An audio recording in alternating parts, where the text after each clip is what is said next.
मोहतरम हाज़रीन,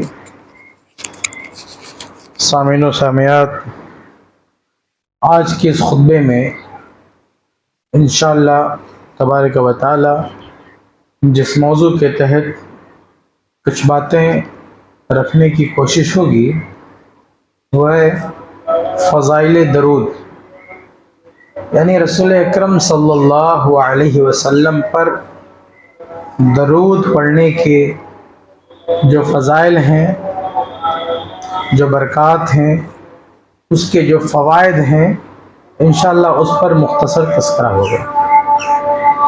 एक मुसलमान के लिए आमाल सालिहा में, नेक कामों में एक बेहतरीन ऑप्शन ये है कि वो नबी अकरम सल्लल्लाहु अलैहि वसल्लम पर दरूद व सलाम पढ़े और इसके ज़रिए उसकी नेकियों में अच्छा खासा इजाफ़ा होता रहता है, बल्कि इसका सवाब बहुत ही अजीम शान होता है। आइए सबसे पहले हम दरूद व सलाम का माना मतलब देख लेते हैं। अरबी में दो लफ्ज़ इस्तेमाल होता है, एक सलात और एक सलाम। इसी को हम कहते हैं दरूद। सलात का तर्जुमा दरूद से करते हैं और सलाम को सलाम ही कहते हैं। दरूद व सलाम यानी सलात व सलाम। सलात का माना क्या होता है? बहुत सारी बातें कही गई हैं, लेकिन जमहूर अहले इल्म का जो कहना वो ये कि लफ्ज़ सलात अल्लाह के नबी सल्लल्लाहु अलैहि वसल्लम के लिए जब अल्लाह इस्तेमाल करे तो रहमत के माने में। जब अल्लाह नबी पे दरूद पढ़े, इसका मतलब अल्लाह ताला की तरफ से रहमत की बात हो रही है। और जब फरिश्ते नबी सल्लल्लाहु अलैहि वसल्लम पर दरूद पढ़ें तो उसका मतलब नबी सल्लल्लाहु अलैहि वसल्लम के लिए वो मग़फ़िरत की दुआ कर रहे हैं। और जब आम मुसलमान नबी अकरम सल्लल्लाहु अलैहि वसल्लम के लिए दरूद पढ़े तो उसका मतलब है दुआ करना, यानी मुसलमान नबी सल्लल्लाहु अलैहि वसल्लम के हक़ में दुआ कर रहा है। ये है सलात का माना। बाज़ अहले इल्म कहते हैं कि सलात का माना अल्लाह ताला मलाए आला में, यानी अल्लाह ताला के जो मुक़र्रब फरिश्ते हैं वहाँ पे अल्लाह ताला जो ज़िक्र करता है नबी का, ये मतलब है अल्लाह ताला के सलाम का, अल्लाह ताला की तरफ से सलात का। लेकिन आम अहले इल्म कहते हैं कि अल्लाह ताला जब सलात का लफ्ज़ इस्तेमाल करे नबी के लिए तो उसका मतलब रहमत है। ये लफ्ज़ सलात की बात होगी। लफ्ज़ सलाम का मतलब सलामती, उसमें भी कई बातें कहेंगे, लेकिन एक जो आम मफ़हूम है वो सलामती है कि जब बंदे नबी सल्लल्लाहु अलैहि वसल्लम पर सलाम पढ़ते हैं तो मतलब अल्लाह ताला से दुआ कर रहे हैं नबी सल्लल्लाहु अलैहि वसल्लम की सलामती के लिए हर लिहाज से, दुनियावी लिहाज से भी, उखरवी लिहाज से भी, हर लिहाज से सलामती की दुआ है। ये सलातो सलाम का मतलब है, अगर आप इख्तिसार के साथ एक जुमले में कहना चाहें तो नबी सल्लल्लाहु अलैहि वसल्लम के हक में दुआ करने का तरीका। सलातो सलाम नबी सल्लल्लाहु अलैहि वसल्लम के लिए दुआ का तरीका है। अगर हम अपने नबी पे सलातो सलाम पढ़ते हैं तो एक तरीके से दुआ करते हैं। ये हो गया दरूद सलाम का माना मतलब। आगे बढ़ते हैं। सबसे पहले ये गौर करने की बात है, यानी अल्लाह के नबी सल्लल्लाहु अलैहि वसल्लम पर दरूद सलाम की अहमियत में सबसे बड़ी बात तो ये है कि खुद अल्लाह रब्बुल आलमीन, अल्लाह के फरिश्ते नबी अकरम सल्लल्लाहु अलैहि वसल्लम पर दरूद सलाम पढ़ते हैं। अल्लाह ताला ने सूरह अहज़ाब में कहा, इन्नल्लाह व मलाइकतहु युसल्लूना अलन नबी, कि अल्लाह ताला और उसके फरिश्ते युसल्लूना अलन नबी, नबी सल्लल्लाहु अलैहि वसल्लम पे सलाम पढ़ते हैं, सलाम पढ़ते हैं, दरूद पढ़ते हैं। और फिर मोमिनों से कहा गया सल्लल्लाहु अलैहि वसल्लम तस्लीमा, कि अहले ईमान तुम भी अल्लाह के नबी सल्लल्लाहु अलैहि वसल्लम पे दरूद पढ़ो, सलाम पढ़ो, क्योंकि अल्लाह पढ़ता है, फरिश्ते पढ़ते, तुम क्यों नहीं पढ़ोगे। तो नबी अकरम सल्लल्लाहु अलैहि वसल्लम पर दरूद की फजीलत में ये सबसे अहम बात है कि खुद अल्लाह रब्बुल आलमीन, अल्लाह के फरिश्ते नबी अकरम सल्लल्लाहु अलैहि वसल्लम पर सलाम पढ़ते हैं, दरूद पढ़ते हैं। आगे बढ़े। अल्लाह और उसके फरिश्तों के बाद नबी अकरम सल्लल्लाहु अलैहि वसल्लम पर दरूद पढ़ने का शर्फ जिस गिरोह को सबसे ज्यादा हासिल है मुसलमानों में, नबी से लेके क़यामत, नबी के दौर से लेके क़यामत तक, अल्लाह ताला भी नबी पे दरूद पढ़ता है, फरिश्ते भी पढ़ते हैं। अल्लाह और फरिश्तों के बाद अगर इस उम्मत की बात करें तो इस उम्मत में हमारे नबी सल्लल्लाहु अलैहि वसल्लम पर सबसे ज्यादा दरूद पढ़ने का शर्फ जिस गिरोह को हासिल है वो अहलुल हदीस का गिरोह है।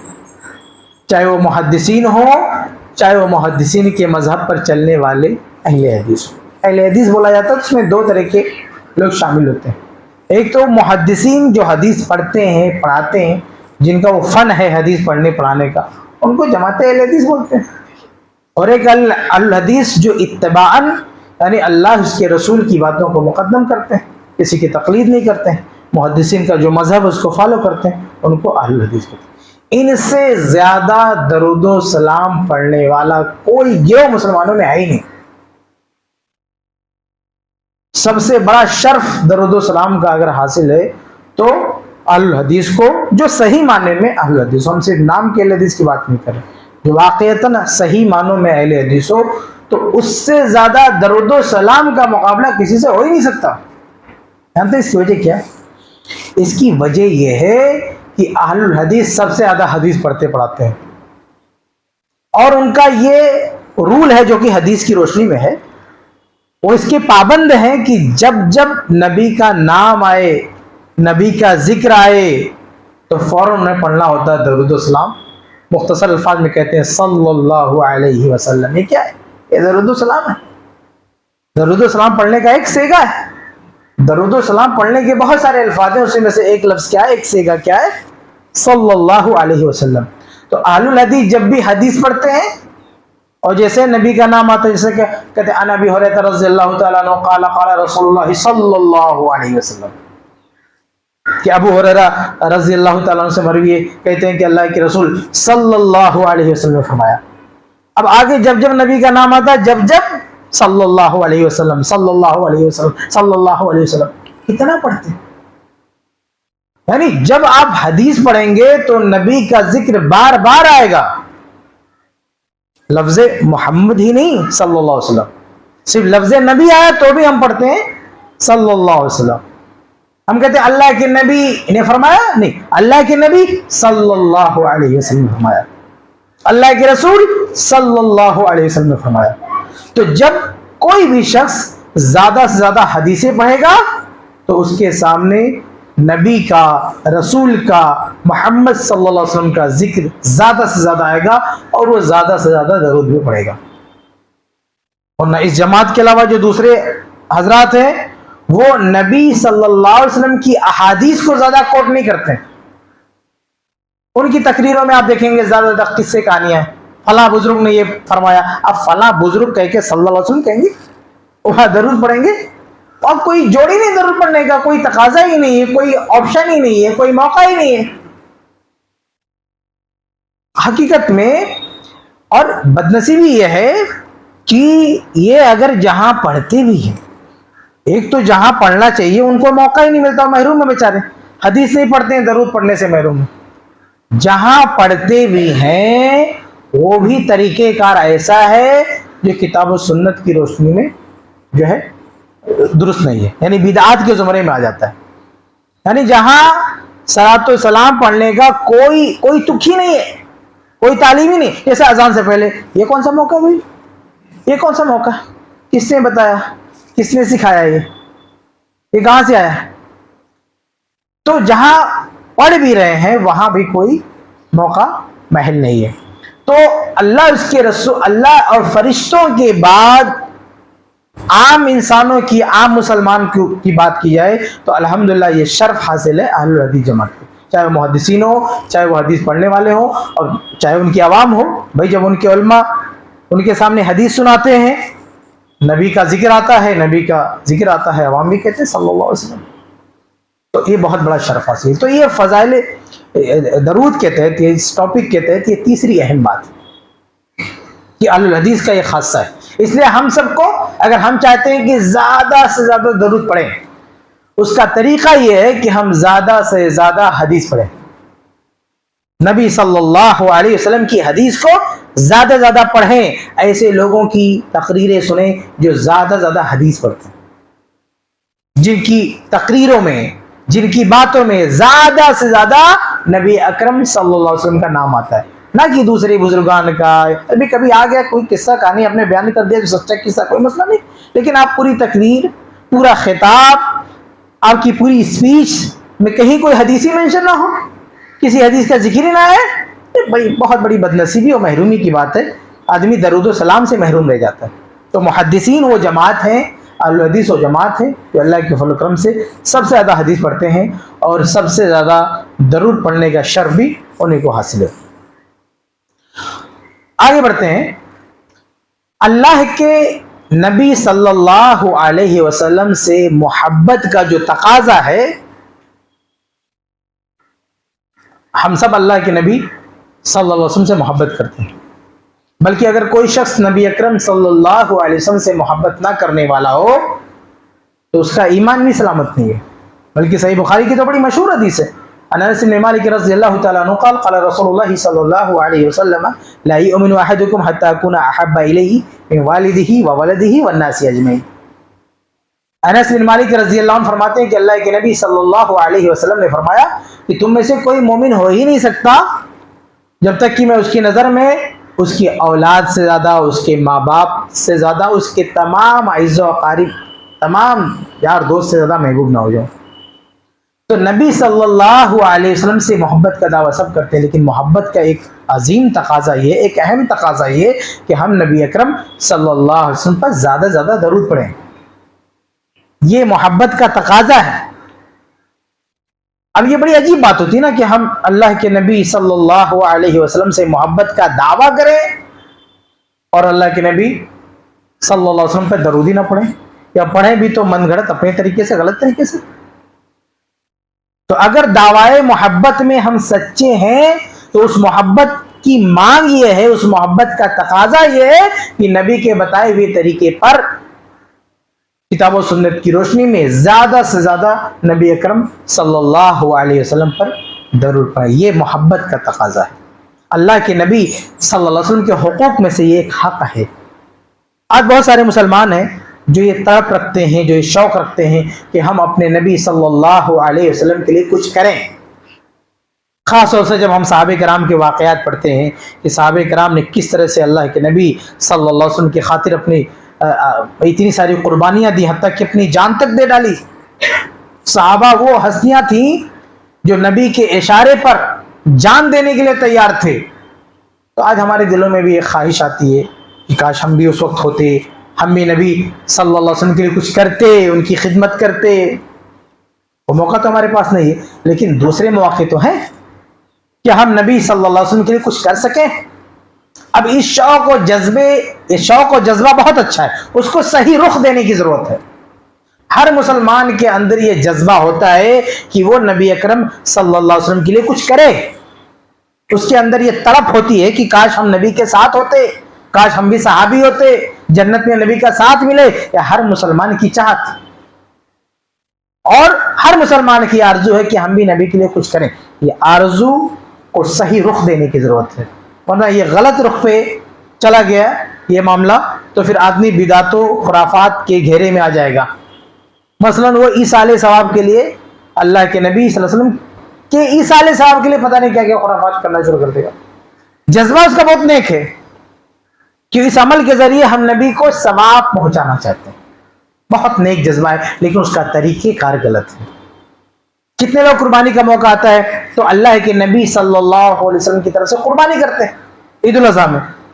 जज्बा क्या है? अल्लाह के नबी सल्लल्लाहु अलैहि वसल्लम के लिए कुछ करने का जज्बा बढ़ाने के।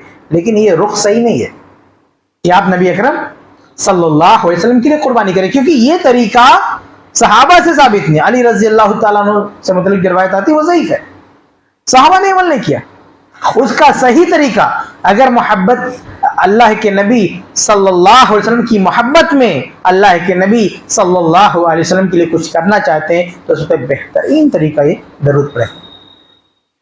सबसे बेहतरीन ऑप्शन ये कि दरूद पढ़े। ये वो अमल है जिसके आसपास बिदअत का वजूद नहीं है।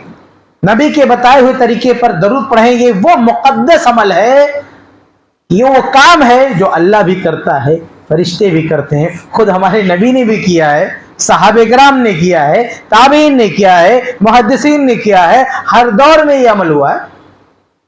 इतना बाबरकत अमल है, इतना बेहतरीन ऑप्शन होने के बावजूद हम कहीं और भटक जाएं और किसी और रास्ते से मोहब्बत रसूल के जज्बे को तस्कीन पहुंचाएं, ये हमारी महरूमी है, ये हमारी बदनसीबी है। सही तरीके कार ये है कि नबी से मोहब्बत का जो जज्बा हमारे दिलों में है उस जज्बे को सही रुख दें। अगर कुछ कर सकते हैं तो अल्लाह के नबी सल्लल्लाहु अलैहि वसल्लम के बताए हुए जो तरीके हैं उन पर अमल करें। उन्हीं में से एक क्या है? अल्लाह के नबी सल्लल्लाहु अलैहि वसल्लम के लिए दरूद व सलाम पढ़ना, नबी के बताए हुए तरीके के मुताबिक। आगे बढ़ते हैं। आइए अब ये देखते हैं कि इस अमल का अभी तक तो अहमियत पर बात कर रहे थे, कितना अहम अमल है ये। अभी आइए इसका सवाब देख लेते हैं, यानी इसका सवाब क्या है। अगर हम दरूद व सलाम पढ़ते हैं नबी पर तो इसके लिए सवाब क्या है? तो इसके सवाब में बहुत सारी बातें हैं।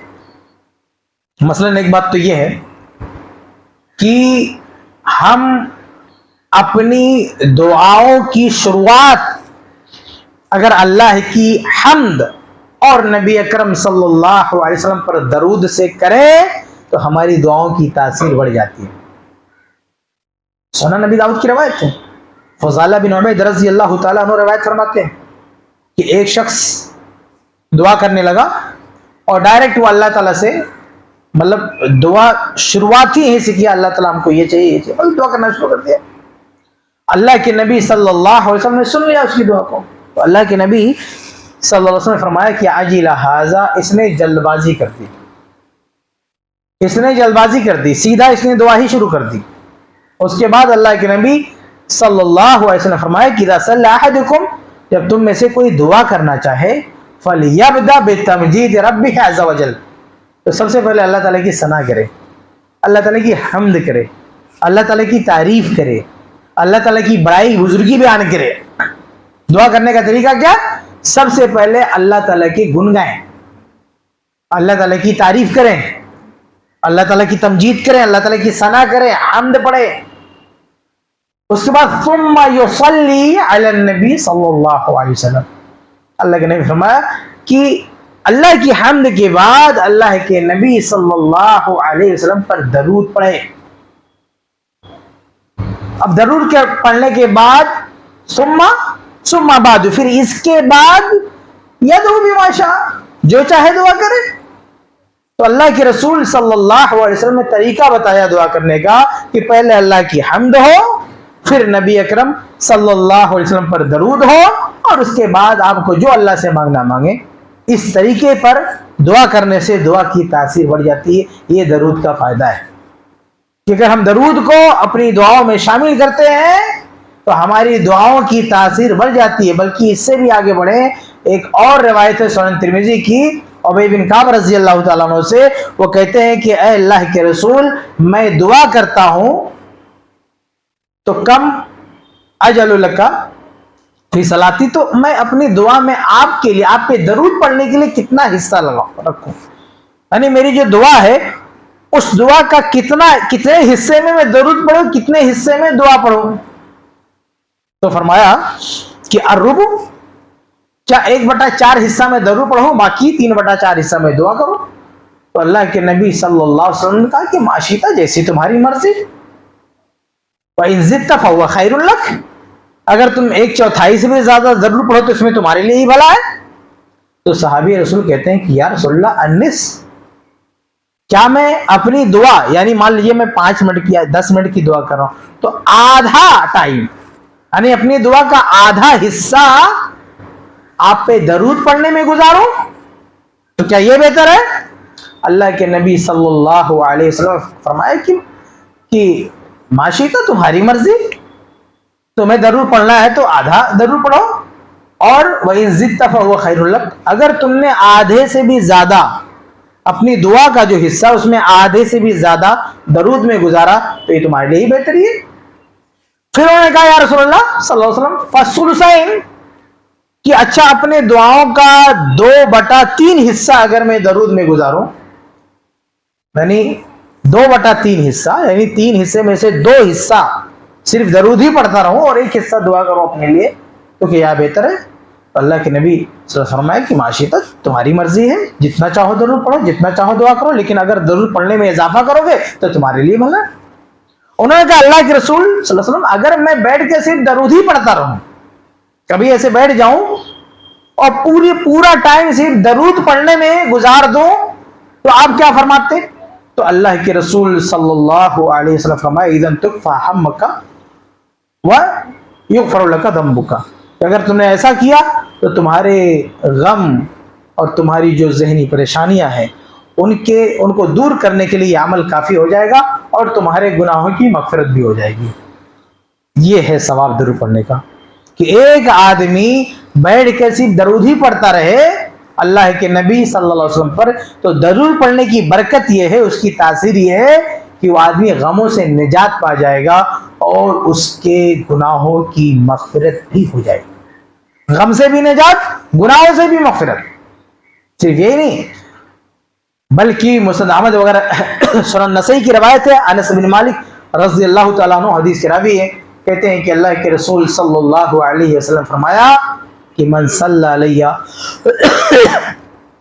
वाहिदतन, अगर कोई मुझ पर एक बार दरूद पढ़ता है, सल्लल्लाहु अलैहि अशर सलवात, तो अल्लाह ताला उस बंदे पर 10 बार दरूद पढ़ता है, यानी अल्लाह ताला उस पर रहम करता है। जब अल्लाह ताला के लिए दरूद का इस्तेमाल उस मतलब रहम। तो अगर कोई नबी सल्लल्लाहु अलैहि वसल्लम पर एक बार दरूद पढ़ता है तो बदले में अल्लाह ताला उस बंदे पर 10 बार रहम करता है। और सिर्फ इतना ही नहीं बल्कि वह युगफर अन्हु अशर खतियात, और उसकी 10 गलतियां माफ हो जाती हैं। एक बार दरूद पढ़ा, उसका फायदा क्या? अल्लाह ताला 10 बार रहम करेगा, उसकी 10 गलतियां माफ होंगी, 10 गुनाह माफ होंगे, और युरफअ लहु अशर दरजात, और उसके दर्जात में 10 गुना बुलंदी होगी। यानी वो अपने आमाल के लिहाज से जन्नत में जिस मकाम का मुस्तहिक बन रहा था, उस मकाम से 10 गुना बढ़ा के उसको उसकी तरक्की हो जाएगी, यानी 10 गुना आगे कर दिया जाएगा, उसका दर्जा बढ़ा दिया जाएगा, वो 10 गुना आगे मकाम पर पहुंच जाएगा, सिर्फ एक बार दरूद पढ़ने का ये सवाब। तो ये सुनन नसी की रवायत है कि अगर कोई एक बार दरूद पढ़ता है तो उसका सवाब क्या है कि अल्लाह ताला 10 बार रहमत नाजिल करता है, 10 गुनाह माफ होते हैं, 10 दर्जात बुलंद होते हैं।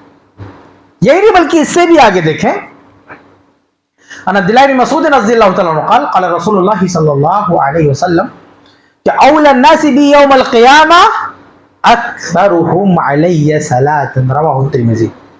सुनन तिर्मिज़ी की रिवायत है, इब्न मसूद रज़ियल्लाहु तआला अन्हु हदीस के रावी हैं, कहते हैं कि अल्लाह के रसूल सल्लल्लाहु अलैहि वसल्लम ने फरमाया कि क़यामत के दिन मुझसे सबसे करीब वो शख्स होगा जिसने मुझ पर सबसे ज्यादा दरूद पढ़ा होगा। तो अल्लाह के नबी सल्लल्लाहु अलैहि वसल्लम की कुर्बत चाहते हैं जन्नत में, यानी अगर हम ये चाहते हैं कि जन्नत में अल्लाह के नबी सल्लल्लाहु अलैहि वसल्लम का साथ मिले, आपका कुर्ब मिले, आपके पड़ोस में जगह मिले, तो उसके लिए जो आमाल बतलाए गए उन्हीं में से एक बेहतरीन अमल क्या है? दरूद पढ़ना, अल्लाह के नबी सल्लल्लाहु अलैहि वसल्लम पे दरूद पढ़ना। तो ये चंद उसके फजाइल हैं, ये चंद उसके फवायद हैं दरूद पढ़ने के, कि उसके क्या फवायद हैं, क्या बेनिफिट है। उस अल्लाह ताला दुआ में तासीर पैदा करता है, अल्लाह ताला गुनाहों की मग़फ़िरत फरमाता है, अल्लाह ताला दर्जात बुलंद फरमाता है, और मरने के बाद जन्नत में अल्लाह के नबी सल्लल्लाहु अलैहि वसल्लम के पड़ोस में जगह मिलने वाली है अगर ये आमाल हम करते हैं। तो आगे बढ़ते हैं। अब आइए हम ये देख लेते हैं कि अगर कोई शख्स इस मामले में कोताही करता है तो उसके लिए वईद क्या है, उसकी बदनसीबी के लिए क्या कुछ बातें कही गई हैं हदीस में। तो करने वाले के लिए तो सवाब है, और ना करने वाले के ताल्लुक से भी कुछ बातें हदीस में बयान की गई हैं।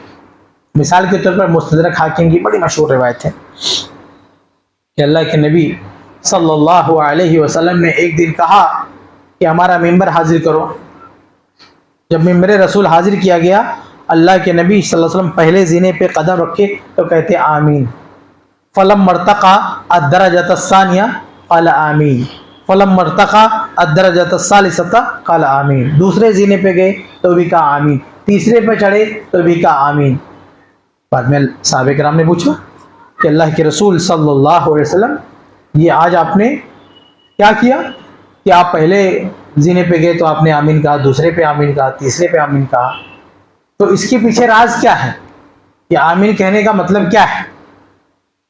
तो अल्लाह के नबी सल्लल्लाहु अलैहि वसल्लम फरमाया कि जब मैं पहले जीने पे कदम रखा तो जिब्रील इस्लाम आए मेरे लिए, मेरे सामने, और उन्होंने कहा कि बुअदन लिमन अदरका रमजान फलम युग़फर लहू, कि तबाही हो, बर्बादी हो शख्स के लिए जो रमजान का महीना पाया और फिर भी अपने आप को माफ नहीं करवा पाया। बद्दुआ दी उसके लिए, फरिश्ते की बद्दुआ पे नबी ने कहा आमीन। उसके बाद आगे कहा बुअदन लिमन ज़ुकिरत इंदहु फलम युसल्ली अलैहि, कहा तबाही बर्बादी हो उस आदमी के लिए जिसके सामने ऐ नबी सल्लल्लाहु अलैहि वसल्लम आपका जिक्र हुआ और उसने आप पे दरूद नहीं पढ़ा। अल्लाह के नबी ने कहा आमीन, कि आमीन, अल्लाह कबूल फरमा। और तीसरे नंबर पे कहा कि बुअदन लिमन अदरका अबवाहु अल किबरा इंदहु अहदुहुमा औ किलाहुमा फलम युदखिलहु अल जन्नह, का तबाही बर्बादी उस शख्स के लिए जिसने अपने वालदेन को बुढ़ापे में पाया, यानी जिसके सामने उसके वालदेन बूढ़े हो गए, अहदुहुमा औ किलाहुमा, दोनों या दोनों में से कोई एक, और फिर अपने वालदेन के जरिए ये जन्नत नहीं पा सका। यानी जिस शख्स ने बुढ़ापे में अपने माँ बाप को पाया तो समझो जन्नत का टिकट पा गया, फिर भी वो जन्नत नहीं जा सका, यानी उनकी खिदमत करके जन्नत नहीं पा सका, तो तबाह बर्बाद हो ऐसा शख्स। अल्लाह के नबी सल्लल्लाहु अलैहि वसल्लम फरमाया आमीन, अल्लाह कबूल फरमा। तो तीन बद्दुआएं, जिब्रील इस्लाम की तीन बद्दुआ, तीनों पे हमारे नबी सल्लल्लाहु अलैहि वसल्लम ने कहा आमीन। उन तीन में से एक क्या है कि वो शख्स जिसके सामने नबी सल्लल्लाहु अलैहि वसल्लम का जिक्र हो और वो दरूद ना पढ़े तो उसके लिए बद्दुआ। ये वईद है। एक और हदीस है और बड़ी मशहूर हदीस है, सुनन तिर्मिज़ी की रवायत है, और इसके रावी हैं हुसैन रज़ी अल्लाह तआला अन्हु, नवासे रसूल हुसैन रज़ी अल्लाह तआला अन्हु, जो करबला में शहीद हुए थे। वही हुसैन अहले बैत हुसैन रज़ी अल्लाह तआला अन्हु की रवायत। वो कहते हैं कि अल्लाह के रसूल सल्लल्लाहु अलैहि वसल्लम फरमाया कि अल बखील अल्लज़ी ज़ुकिरतु इंदहु फलम युसल्ली अलैहि, कि वो शख्स बखील है जिसके सामने मेरा तज़किरा हुआ और इसके बावजूद भी उसने मुझ पे दरूद नहीं पढ़ा, यानी सलाम नहीं पढ़ा। तो ये हुसैन बिन अली रजी अल्लाह ताला अन्हु की रवायत है कि उन्होंने अपने नाना रसूल अकरम सल्लल्लाहु अलैहि वसल्लम से रवायत फरमाया कि अल्लाह के रसूल सल्लल्लाहु अलैहि वसल्लम फरमाया कि जिसके सामने मेरा तज़किरा हो और वो दरूद ना पढ़े वो बाकी। ये वाइद है उस शख्स के लिए जो दरूद नहीं पढ़ता है। अच्छा, आगे बढ़ते हैं। ये दो बातें हो गई, फजाइल पर भी बात होगी, वहीद पर भी बात होगी। और आगे बढ़ते हैं, उसका तरीक़ेकार क्या है, दरूद पढ़ने का तरीक़ेकार क्या है। देखिए, इसमें से दो तरीका। सबसे बेहतरीन तरीका तो ये है कि अल्लाह के नबी सल्लल्लाहु अलैहि वसल्लम से जो अल्फाज वारिद हुए हैं, जो सेगे वारिद हुए हैं, उन्हीं को याद किया जाए, उन्हीं को पढ़ा जाए। ये सबसे बेहतरीन तरीका है कि नबी सल्लल्लाहु अलैहि वसल्लम से जो रहनुमाई हमको मिली है दरूद पढ़ने की, जिन अल्फाज में, जिन औकात में, उन अल्फाज के साथ उन औकात में पढ़ा जाए। और दूसरा ये कि अगर आदमी अपने अल्फाज भी पढ़ना चाहे तो वो पाबंद है किताब और सुन्नत के आम दलाइल का, यानी कोई ऐसी चीज ना हो जो बिदअत के जुमरे में आ जाए। मसलन कोई टाइम फिक्स कर दे अपनी तरफ से कि हम इसी में दरूद पढ़ेंगे तो ये बिदअत हो जाएगा। आदमी जिस चीज का कोई खास टाइम शरीयत ने फिक्स नहीं किया, किसी ने फिक्स किया तो बिदअत हो जाएगा। जैसे कोई कहे कि हम हर अजान से पहले दरूद पढ़ेंगे, बिदअत है। अजान के बाद पढ़िए, कोई दिक्कत नहीं, हदीस है। लेकिन अजान से पहले हदीस नहीं, आपने अजान से पहले कैसे कर दिया। असल में अहले बिदअत का ये मामला होता है कि वो शैतान उनको ऐसे बहकाता है कि हर काम उल्टा ही करते हैं, हर काम उल्टा ही करते। सही मुस्लिम की हदीस है कि इदा समीतुमुल मुअज्जिना फकुलु मिस्ला मा यकुल, जब मुअज्जिन को अजान देते हुए सुनो तो वैसे कहो जैसे मुअज्जिन कह रहा है, और जब मुअज्जिन की अजान खत्म हो जाए सल्लु अलैहि, मुझ पे दरूद पढ़ो। अजान के बाद क्या करो, दरूद पढ़ो। और शैतान ने पट्टी पढ़ाई अजान से पहले दरूद पढ़ो, बिल्कुल उल्टा। हदीस रसूल अजान के बाद दरूद पढ़ो, शैतान कह रहा है कि अजान से पहले पढ़ो। कहाँ भाई अजान से पहले कहा, पढ़ने की बात कहाँ पे। आप देखा आशूरा का दिन, मुहर्रम का 10वीं तारीख, अल्लाह के नबी सल्लल्लाहु अलैहि वसल्लम ने कहा रोजा रखो, सबसे ज्यादा आदमी उसी दिन खाता है। बिल्कुल उल्टा, यानी जिस दिन रोजा रखने की बात है उस दिन सबसे ज्यादा आदमी खाएगा। तो ये शैतान जो है बिल्कुल सुन्नतों से उलट तालीम देता है। इसलिए दरूद का बेहतरीन तरीका है, दरूद पढ़ने का शौक अच्छी बात है, उसका सवाब भी मैंने आपको बता दिया, ना पढ़ने का गुनाह भी बता दिया, वही भी बता दिया। लेकिन हमें पाबंद होना चाहिए शरीयत का कि हम कोशिश ये करें कि वक्त वही हो, अल्फाज वही हो जो नबी सल्लल्लाहु अलैहि वसल्लम ने बताया। और अगर हम अपने तौर पे पढ़ना चाहते हैं अपने अल्फाज में, तो भी किताब और सुन्नत का जो दायरा है, यानी जितनी गुंजाइश है गुंजाइश से बाहर ना निकले, ये तरीका है दरूद पढ़ने का। आगे बढ़ते हैं। अब आइए कुछ खास औकात देख लेते हैं कि वो खास टाइमिंग कौन सी है जिसमें दरूद पढ़ना चाहिए। एक मौका जो दिन में 5 बार आता है या उससे ज्यादा भी आ सकता है, बड़ा बेहतरीन मौका है। सुनन नबी दाऊद की रवायत है कि जब तुम में से कोई मस्जिद में दाखिल हो फलयुसल्ली अलैहि, तो मुझ पर दरूद पढ़े। ये बेहतरीन टाइम। हम जब मस्जिद में आते हैं पढ़ते हैं दो ना, अल्लाहुम्मा फ़्तह अली अब्वाब, कि अल्लाह ताला हमारे लिए अपने रहमत के दरवाजे खोले। लेकिन मस्जिद में दाखिल होते वक्त अस्सलामु अला नबी भी पढ़ सकते हैं, अल्लाह के नबी सल्लल्लाहु अलैहि वसल्लम पर दरूद। तो ये एक बेहतरीन मौका है। बहुत सारे लोग इस पर अमल नहीं करते हैं, लेकिन ये हदीस से साबित है, ये सुनन नबी दाऊद वगैरह की सही हदीस है कि मस्जिद में दाखिल होते वक्त अस्सलामु अला नबी सल्लल्लाहु अलैहि वसल्लम पढ़ना चाहिए। इसके अलावा आगे बढ़ें, मस्जिद में आप दाखिल हुए, अजान अगर हो रही है, अजान खत्म हो गई तो सही मुस्लिम की हदीस है, ये सभी मैंने सुनाया कि अजान खत्म होने के बाद दरूद पढ़ना चाहिए, एक बेहतरीन मौका। इसके अलावा सबसे बेहतरीन मौका, यानी सबसे अहम जगह दरूद पढ़ने की, वो नमाज में तशहुद है, जिसमें हम जिसको दरूद इब्राहिमी कहते हैं। अल्लाहुम्मा सल्ली अला मुहम्मद व अला आलि मुहम्मद कमा सल्लैता अला इब्राहीम व अला आलि इब्राहीम इन्नका हमीदुम मजीद। ये जो दरूद इब्राहिमी है, ये जो हम नमाज में तशहुद में पढ़ते हैं, ये सबसे बेहतरीन जगह, ये कभी मिस नहीं होना चाहिए दरूद नमाज का। और जो नमाज की आखिरी बैठक है उसमें तो कंपलसरी है पढ़ना, जैसे 2 तशहुद वाली नमाज है, 4 रकअत वाली नमाज है, तो जिस बैठक में आप सलाम फेर रहे हैं उसमें तो दरूद पढ़ना कंपलसरी है, वाजिब है, जरूरी है।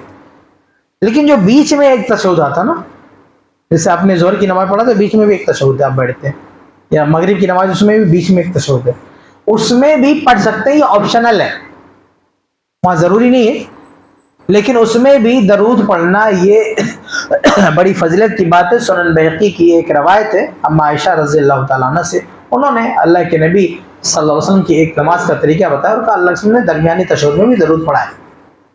तो बीच का जो तशहुद अगर टाइम मिलता है तो उसमें पढ़े, खासतौर से अकेले पढ़ने तो आपके हाथ में है नमाज की रफ्तार, तो आप पढ़ें दरूद, और जो सेकंड तशहुद उसमें तो पढ़ना ही पढ़ना है, ये बेहतरीन मौका है दरूद पढ़ने का। इसके अलावा देखें, अगर हम वित्र पढ़ रहे हैं तो वित्र में जो दुआ क़ुनूत पढ़ रहे हैं उसके लास्ट में भी तशहुद है, वो लास्ट में भी दरूद पढ़ना है सल्लल्लाहु अलैहि वसल्लम। इसके अलावा जनाजे की दुआ हम पढ़ते हैं, जनाजा नमाज जनाजा पढ़ते हैं, उसमें सूरह फातिहा के बाद जो है ज़म सूरा है, उसके बाद में दरूद है पढ़ना है, वो भी एक बेहतरीन जगह है। लेकिन अफसोस है कि इन मकामात पर दरूद पढ़ने का एहतमाम नहीं होता। हाँ भाई, एक आदमी मर जाता, कहते हैं मर गया मरदूद, ना फातिहा ना दरूद।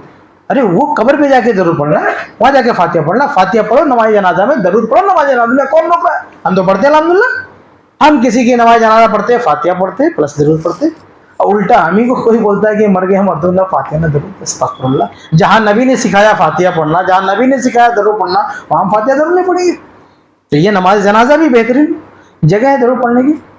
इसके अलावा मैंने आपको बताया कि जब जब नबी का नाम आए, जब जब नबी का जिक्र हो, तब तब आप पढ़ें।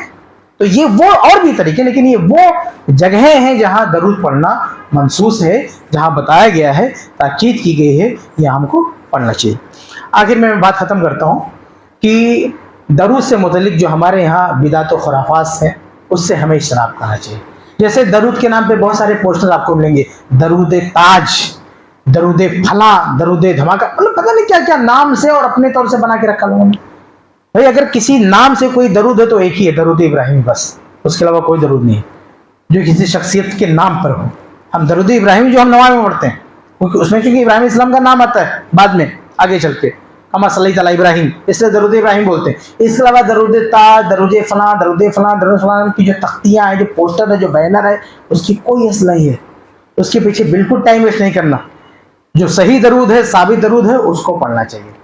इसके अलावा जो अलग अलग तरीके लोगों ने अपना लिए हैं, एक तो दरूद का ये यानी जो फॉर्मेट है, जो अल्फाज हैं अपनी तरफ से गढ़ लिए हैं और उसको अपनी तरफ से नाम दे दिए हैं, और फिर अपने अलग अलग कोई खास टाइम और फिर अलग अलग सवाब से कोई दो चार जुमला लिख दिया, का ये पढ़ोगे तो 180 बार पढ़ोगे तो 80 ये मिलेगा, 90 बार पढ़ोगे। तो इस तरह की जो गिनतियाँ हैं ये सब साबित नहीं, सिर्फ एक ही गिनती है, वो जो अशर वाली है कि जिसने एक बार पढ़ा तो 10 बार जो है उसको सलाम मिलेगा, उसको जो है सवाब मिलेगा।